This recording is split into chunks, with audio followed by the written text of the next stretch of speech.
Sir గోనె ప్రకాష్ రావు గారు ఉన్నారు, కాంగ్రెస్ పార్టీలో గతంలో ఉన్నారు, చాలా సంవత్సరాలు కాంగ్రెస్ పార్టీ పుట్టు పూర్వోత్తరాల నుంచి కూడా ఆయనకు అవగాహన ఉంది.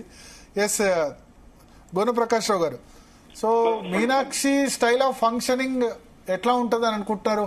ఆమె ఏమన్నా కాంగ్రెస్ దశా దిశను ఇక్కడ నేతల్ని ఏమైనా దారిలోకి తీసుకురాగలరా? ఈ రాష్ట్రం ఏదైతుందో కాంగ్రెస్ కు వెరీ క్రూషియల్ స్టేట్ ఉన్న మూడులో. అండ్ ఇక్కడ గతంలో ఎన్నికల ముందు కానీ గతంలో కాంగ్రెస్ హయాంలో కానీ ఇన్ఛార్జ్ తీసుకున్నప్పుడు చాలా జరిగింది. పర్టికులర్ ఉమ్మడి రాష్ట్రం అప్పుడు, ఇప్పుడు ఈ తెలంగాణ అయిన తర్వాత కూడా. సో రాబోయే రోజుల్లో దీనికి సంకేతాలు తప్పుగా పోతాయి అనే ఉద్దేశంతో కొన్ని కాంప్లైంట్స్ మీద ఇప్పటి వరకు ఉన్న ఇన్ఛార్జ్ ఆమె మనిషి అని యూత్ కాంగ్రెస్ ప్రెసిడెంటే ఉండే 77 పవర్ఫుల్ లీడర్. వాళ్ళ వైఫ్ అనుకుంటూ మొన్నటిదాకా ఏదో ఉంది కదా, ఆమె ఉండే కదా, ఆమె మీద వాళ్ళ ఆరోపణలు ఉండే. అంతకుముందు కూడా ఒక తమిళనాడు ఆయన ఉండే, ఆయన కూడా యూత్ కాంగ్రెస్ ఎన్ఎస్సీ వచ్చాడు, అతని కాంప్లైంట్స్ ఉండే. మహారాష్ట్ర ఎవరైతే వెరీ హానెస్ట్ పర్సన్ ఉండే. ఈవెన్ నేను అనుకుంటున్నా ఇండియన్ ఇప్పుడున్న పాలిటీషియన్స్ లో, ఇప్పుడున్న యాక్టివ్ పాలిటీషియన్ లో, ఏఐసిసిలో లైక్ అంతోని అట్లా ఏదైతే total honest very simple lady.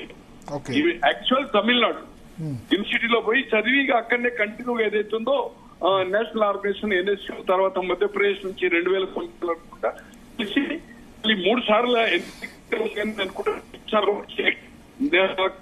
Sub to correction ఓడిపోయింది అనుకుంటా. మళ్ళీ మొన్నసారి టికెట్ ఇవ్వలే అన్నట్టు, ఎందుకంటే ఆర్గనైజేషన్ లో ఉండే.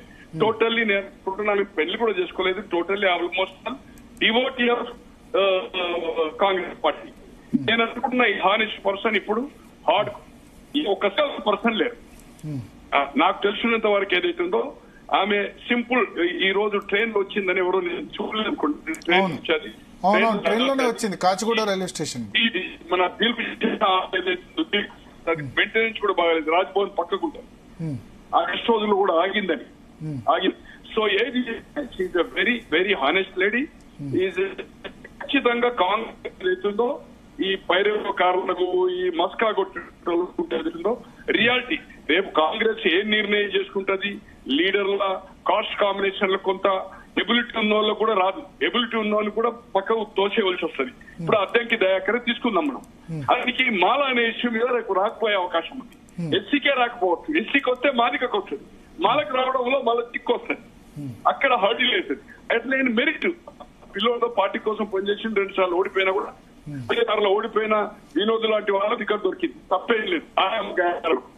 అతనికి అట్లే ఈమె ఇంపార్షియల్ గా కరెక్ట్ గా నిక్కచ్చిగా ఇస్తుంది అనేది నాకు నమ్మకం, విశ్వాసం ఉంది. ఎగ్జాంపుల్ నేను గొప్పగా చెప్పుకున్నాను కాదు, నా డోర్ చైర్మన్ నా డోర్ డ్రైవర్ గానీ అటెండర్ గానీ తీయడానికి వీల్లేదు, నా అటెండర్ నా ఎంబడి రావడానికి వీల్లేదు, పిఏ వీల్లేదు, నా బ్యాగ్ పట్టడానికి వీల్లేదు. నేను ఒక 20-30 ఒక లుంగిలో, ఒక ధోతిలో, ఒక లుంగిలో మూట కట్టుకోవడానికి మూట పెట్టేవాడిని, ఎమ్మెల్యే కోటలు వేసేవాడిని. ఇక్కడ నుంచి ఇక్కడ కానీ వీళ్ళు ఎవరు పూల దండలు కానీ బుక్ కొనడానికి లేదు. సో వెరీ సింపుల్ గా ఏదైతుందో జీరో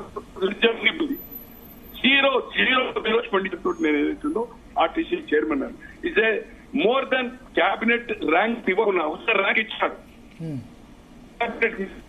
ప్రకాష్ గారు మీ వాయిస్ కట్ అవుతుంది, కొంచెం బయటకు వచ్చి మాట్లాడి. మీరు ఇంట్లో లోపల ఉన్నట్టున్నారు, సిగ్నల్ కొంచెం కట్ అవుతుంది.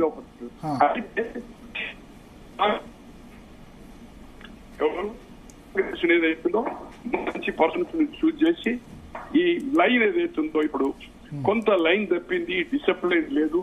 రాబోయే రోజుల్లో మంచి డిసిప్లిన్ ఏదైతుందో కాంగ్రెస్ పార్టీని తీసుకొస్తారనే నమ్మకం, విశ్వాసం నాకు. ఆమె అంటే ఇన్ఛార్జ్